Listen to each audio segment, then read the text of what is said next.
আসসালামু আলাইকুম। আবু সাইদের ফেসবুকে আবু সাইদই বলছি।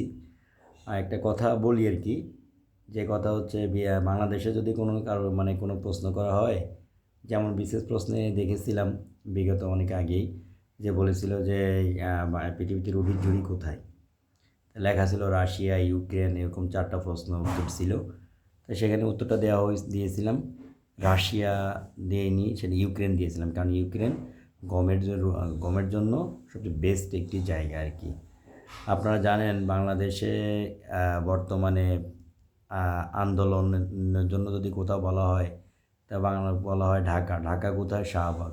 এটা বিশেষ প্রশ্ন দেওয়ার মতো হয়ে গেছে। বিগত 1 বছরের মধ্যে মিনিমাম যদি নাও হয় 350 থেকে 400, তার বেশি হবে, শুধুমাত্র এই সামান্য সামান্য ব্যাপার নিয়ে। আর যদি 1.5 থেকে 2,000-এর উপরে হবে শুধু আন্দোলন, যে আন্দোলনগুলি বলার মতো নাই, যে আন্দোলনগুলি বললে আসলে হাস্যকর ছাড়া অন্য কোনো কিছু নাই। এখন জুলাই আন্দোলনের জন্য শাহবাগটাকে আটকায় রাখা হয়েছে, আপনারা জানেন। এবং ডাস্টবিন শফিকের নিজস্ব লোকেরা কিন্তু এগুলি করতেছে, এটা আপনারা সেটা ভালো করেই জানেন। আর একটা জিনিস আপনারা জানেন, বাংলাদেশে শুল্ক কমাইছে, আমেরিকা শুল্ক কমাইছে 20% করছে, আর সাথে 15% আগের ছিল, সেটা হয়তো অ্যাড হয়েছে 35%। এই কথা কিন্তু একবারও কেউ কথাটা বলেনি। এবং আরও একটা জিনিস আপনারা জেনে রাখেন, এই 20% শুল্কের বিপরীতে 25টা বোয়িং কিনতে হবে। এই বোয়িং আমার দেশে বোয়িং চালানোর মতো লোক বা ক্যাপাসিটি বা কোনো কিছু আছে বলে আমার জানা নাই। আমি তো জানি না, আপনারা যদি কেউ জেনে থাকেন তাহলে তো ভালো হয়। আপনাদের কাছ থেকে কোনো ইনফরমেশন পেলে আমার কাছে ভালো লাগবে, যে আমি ইনফরমেশনগুলো পেয়েছি, সেটা আমি জানতে পারলাম আর কি। আরও একটা জিনিস আপনাদেরকে বললে হয়তো আপনারা বিশ্বাস করবেন, শুধু এটা না, তুলা নিতে হবে তাদের কাছ থেকে গম কিনতে হবে, যা কেজি প্রতি 5 টাকা বেশি।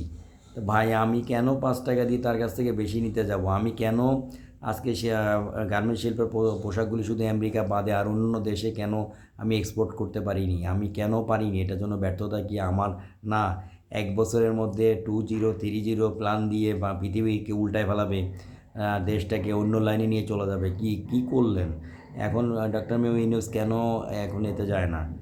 ডক্টর মোহাম্মদ ইউনূস কেন এখন বাইরের দেশে যায় না? কারণ এখন আর বাইরের দেশে তার কোনো যাওয়ার কোনো স্থান নেই। সময়, সুযোগ, সবাই বলে কথায় আছে, time and tide wait for none. সময় এবং নদীর স্রোত কারোর জন্য অপেক্ষা করে না। আরও একটা কথা জানতে হয়, where there is will there is way. ইচ্ছা থাকলে উপায় হয়। সেই ইচ্ছা যদি থাকে তাহলে হয়, সেটা তার ইচ্ছা থাকতে হয়। বাংলাদেশ চালানোর মতো সরকার যদি একজনই থেকে থাকে, সেটা হচ্ছে জননেত্রী শেখ হাসিনা। যতদিন বেঁচে আছে তার হাতেই বাংলাদেশ নিরাপদ।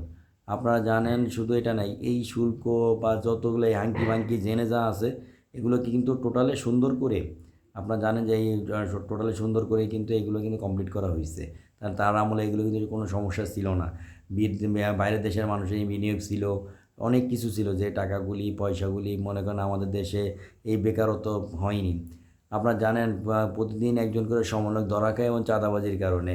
এখন আমার তো মাঝে মাঝে মনে হয় সে চাঁদাবাজিটা মানে প্রথম যদি উপরে বুড়াই যদি করা শুরু করে, 86 years your old doctor Mohammad Yunus এখন, বাট তার জন্য যদি আমার এখন কথাগুলো বলতে আমাকে মনে হচ্ছে আর কি।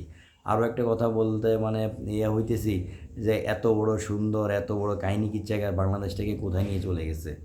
আহ, কথাগুলি না বলে পারি নাই, তাই কথাগুলি আজকে বললাম, অল্পতে শেষ করলাম। সামনের দিকে অত অনেক কিছু বলবো, অনেক কিছু জানতে পারবেন, সুন্দর বা বুঝতে পারবেন।